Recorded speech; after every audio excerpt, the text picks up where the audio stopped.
it's good to clear up some mistakes made about the roots of our Christmas traditions.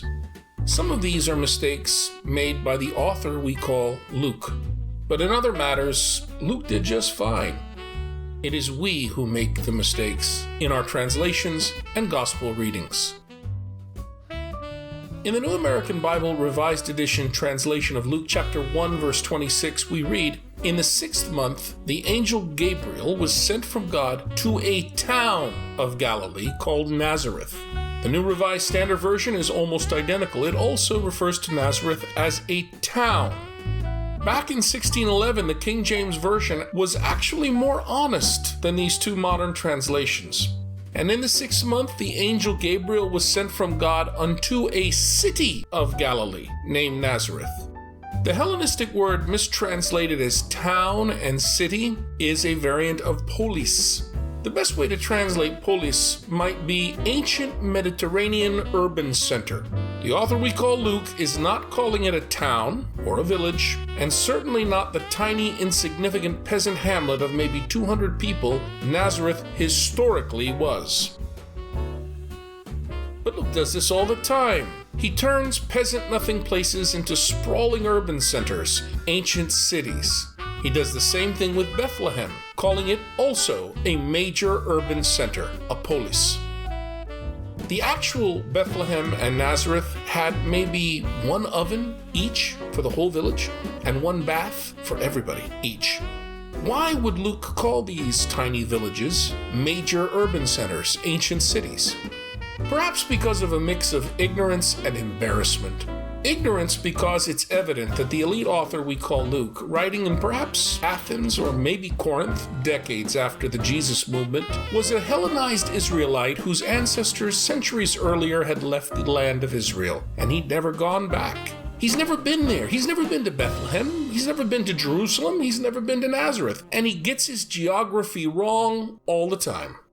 Embarrassment because the anonymous author we call Luke is a sophisticated urban elite scribe grappling to understand stories that originated among the poorest of Mediterranean peasants.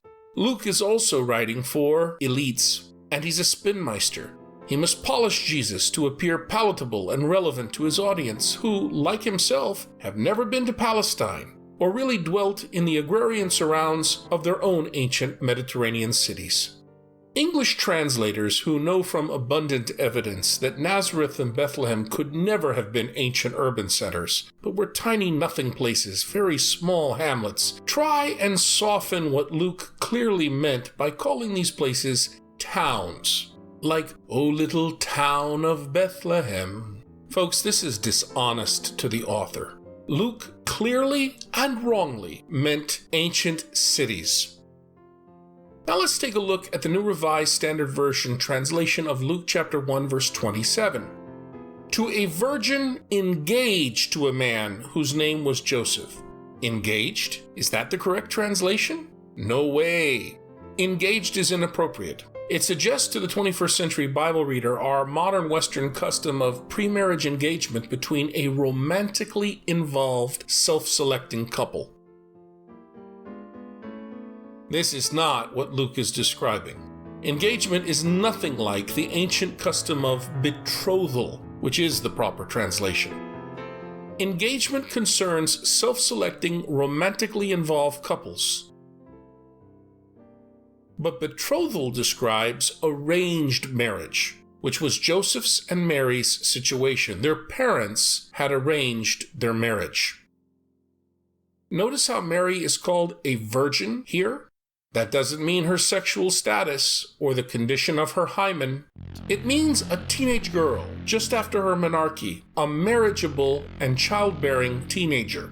Physical virginity, of course, was expected also, being the sine qua non for an honorable marriage. A Mediterranean woman without it would have shamed herself and her entire paternal family. Note Deuteronomy chapter 22 verses 13 to 21 about the token of physical virginity, which is a blood-stained sheet that could be demanded. See, again, Luke is polishing things up creatively. He's a good spinmeister. Embarrassment drives him. In the first gospel called Mark, chapter 6, verse 3, Jesus was curiously referred to as Son of Mary. That's a highly unusual way of identifying an ancient Middle Eastern man. In the Middle East, both then and now, the custom is to identify someone through their father. Like Jesus, son of Joseph. But what if paternity was in doubt? Well, then you might insultingly call someone son of his mother, like Jesus was called, son of Mary. When we say son of Mary, we've got over 1,000 years of devotional freight. A lot of Catholics and Eastern Orthodox and other Christians, when they hear son of Mary, they're thinking Christmas, they're thinking rosary, they're thinking something so beautiful and warm and good, something from devotions. But I guarantee you that that's not what Mark intends in chapter 6, verse 3. Son of Mary was a way of calling Jesus a bastard. Folks, it is both good and important to be honest with the Gospels and our Christmas traditions. Those Christmas traditions have humble beginnings, far more humble than our devotional manger scenes suggest. The infancy narratives of Matthew chapter 1 and 2 and Luke chapter 1 and 2 provide us with the origin of Christmas. But our Christmas observances are 2,000 years evolved. Sometimes these distort what the texts of Matthew and Luke are actually saying. Take, for example, what the author we call Luke tells us about the inn and the manger. Peasant houses in first century Israel normally had only one room, though sometimes a guest room would have been attached. The family usually occupied one end of the main room, often raised, and the animals the other. The manger was located in between. The manger would have been the normal place for peasant births, with the women of the house assisting. So Jesus the peasant being born in a manger really wasn't that extraordinary when we consider that he was born the ordinary peasant way. Some artists are now depicting Mary giving birth in a more human, biologically accurate, and realistic way than what hyper-Marian piety would allow in previous generations. Still, as heroic as the intentions are behind these new art pieces, they still tend to romanticize in ways ethnocentric to 21st century Western culture. For one thing, Joseph would not really be present at the birth, but every woman in the house would be. The weakest emotional bond throughout the ancient circum-Mediterranean and Middle Eastern cultural worlds was that between husband and wife. The reason was that marriages in this cultural world were arranged. Beside that, this was a fiercely gender-divided world. Even in a cramped space, men and women don't sleep together except on rare and brief occasions. Romantic ideas terribly distort Bible reading. When you add in Christmassy feels, the rest is history. What Luke is describing in chapter 2 is not a barn or stables out back operated by a first century hotel. Our Christmas observances have mixed into a cake batter various contradictory details from the Matthean infancy narrative and the Lucan infancy narrative. These stories were never meant to be jumbled together this way. They cannot be harmonized reasonably. In Matthew's story of Jesus' infancy, no reason is given for why Joseph and Mary are found in Bethlehem at the beginning of the story at the time of Jesus' birth. Since the text lacks any geographical transitions, Matthew doesn't mention any starting off, and given that neither Matthew nor his audience knew the gospel called Luke,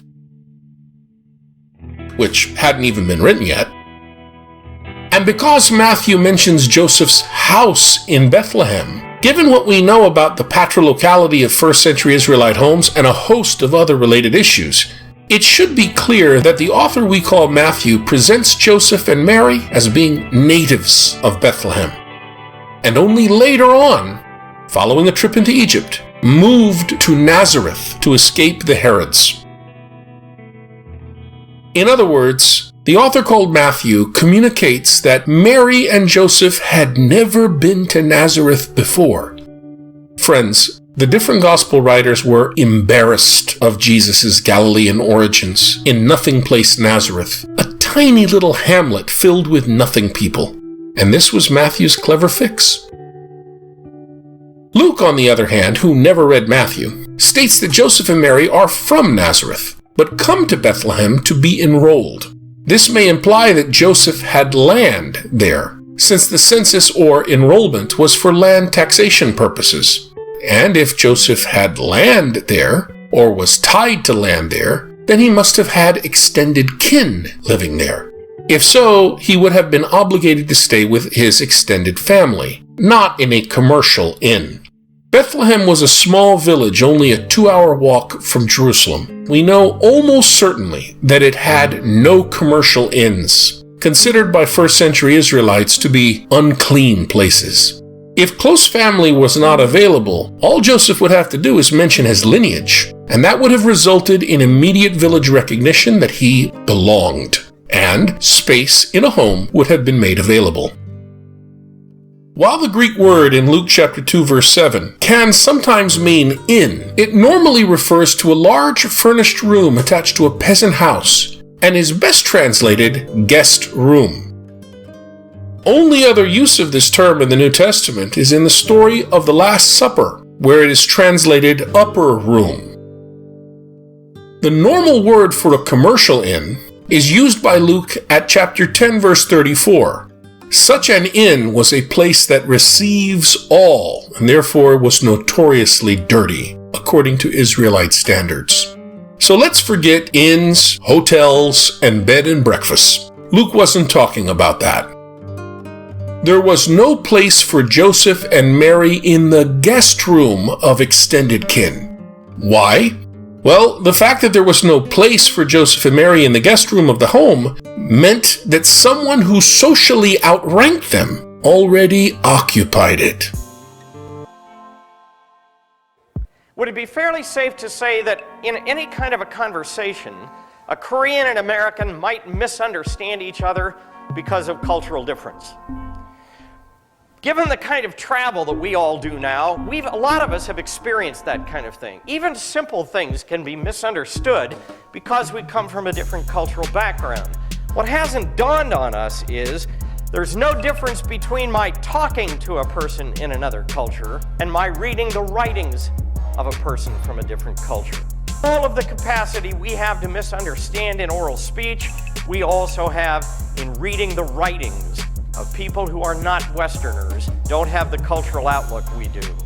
All right, honor. Honor is relatively simple, actually, to understand. Honor is your standing in the pecking order of the village, together with the public recognition of that. There is no such thing as claiming honor that the village does not recognize. To claim honor that the village does not recognize is to be uppity, brash, a braggart, a fool. Honor is public reputation in the village, and everybody in the village knows exactly where you stand in the pecking order. The reason for that is there are two primary ways in which you can get your honor rating or ranking in a village. The overwhelming way in which you get your honor rating is what it is from your birth. It's what anthropologists call ascribed honor. It's the honor that you get the day you pop out of the womb. It's the honor that you and every member of your extended family has, male and female, everybody in your family has always had, and always will have.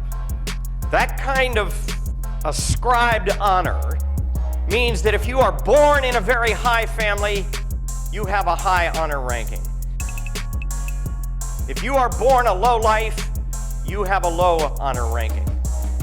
And you're probably going to have it till the day you die. So the overwhelming way in which you get your honor is from the family of your birth. Do you now understand why genealogies are so important in the Bible? Genealogies indicate in writing what a village knows orally, namely the family you were born in, and hence the honor ranking you have. I spent some time living in the little Palestinian village of Beit Jala on the West Bank. Doing research, my primary area of interest is peasant studies. And in living in Beit Jala, I discovered that when I would be introduced to peasants, they would often immediately tell me their genealogy. For most peasants, it's only 3 generations long. Me, my father, and my grandfather. Maybe my son. Maybe 4. Sometimes, in an oral setting like that, they will go back and add the eponymous ancestors of the community, Abraham, Isaac, and Jacob. Genealogies are, if you will, a kind of a map for the whole community, describing exactly where in the scheme of things you fit. Among non-literate people, which in antiquity was about 96% of the population, among non-literate people, genealogies would be very short. Only upper-class, wealthy people had written genealogies. And you understand that the longer the genealogy, the better, because it means you're from old money, not new money. You understand? Anybody curious why only 2 of our Gospels have genealogies for Jesus?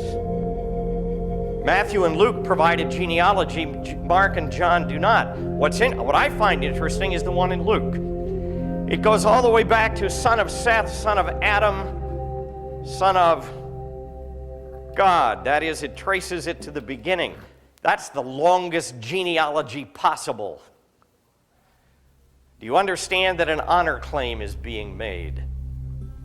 In fact, we know from Roman texts that people in the Roman world who did become newly rich and wanted to move up the social ladder hired genealogists to create fictive genealogies for themselves. And there were a few stars in the pantheon of Roman ancestors they all wanted to be associated with. For a fee, you could get that association. Now you have the map that tells everybody where you fit in the pecking order of things, and that has an enormous impact on your life. Your honor ranking determined who ate with whom, who could marry whom, who spoke to whom, who listened to whom. It determined who would speak first in a conversation. It determined who would marry whom and who would do business with whom. In fact, it determined most of the social patterns of your life. It's therefore critically important that everybody in the village know exactly where you stand, because it provides the roadmap for how you and I are going to interact with each other. So, for right now, the overwhelming way in which you are going to get your honor ranking is from your birth, ascribed honor.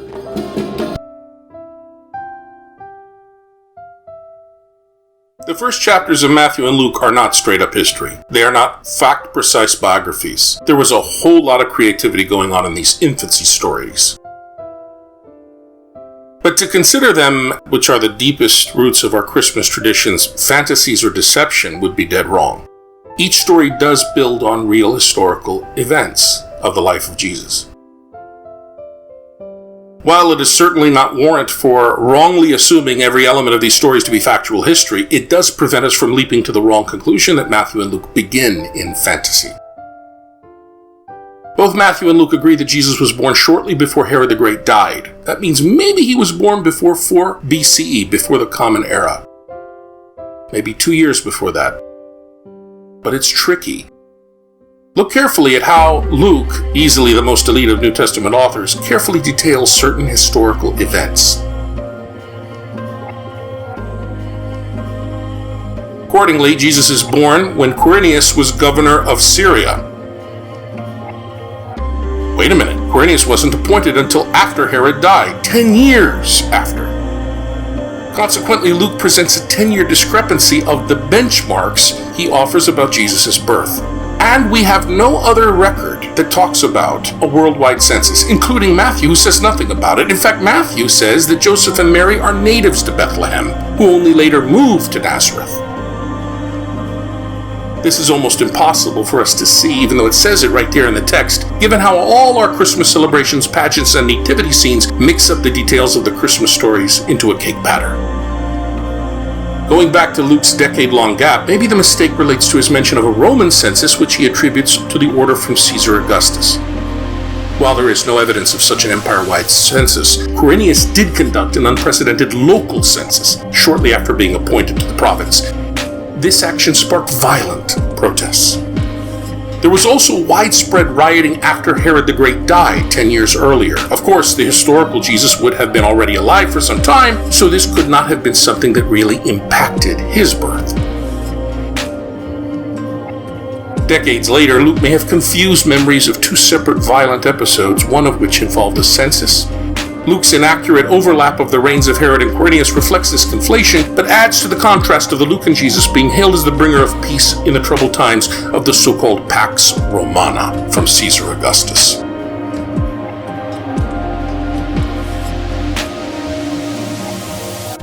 Turning to another infancy narrative, Matthew gives us a story about the mass murder of infant males by Herod the Great. Luke is oblivious to that happening. We have no evidence of such an event, which by its very nature would have been quite public and left many traces. Only Matthew, in all ancient literature, records it. Even the writer Flavius Josephus, who loathed Herod the Great and offers detailed lists of his shameful misdeeds, never bothers to mention this atrocity. Ask yourself, if it had really happened, how could Josephus have left it out? It seems more driven by Matthew's theological interest in relating Jesus' story to that of Moses, taking from an old stock story about wicked kings wiping out newborns, rather than being based on a real historical occurrence from Jesus' life. On the other hand, the story of the Magi in Matthew chapter 1 and 2 may have been inspired by historical memory. In 60 Common Era, 30 years after the resurrection, but before Matthew, the document was composed, the new Armenian king came to Rome to have his kingship confirmed. He and his 3 companions were called Magi, and one account notes that they did not return by the route followed in coming. Interesting, because that's what happens in Matthew. Maybe Matthew reworked this incident in order to assert narratively that Jesus is the true king of Judeans and civilized Israelites alike. And unlike those Magi who came from the east to defer to Nero, the Matthean Magi come from the east to see the true king, Jesus.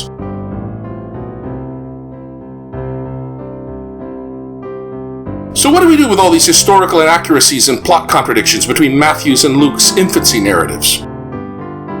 Instead of treating them as 21st century Western fact-precise biographies, these stories are theological narratives shaped by the evangelist's resurrection faith and constructed upon a few fragments of historical information.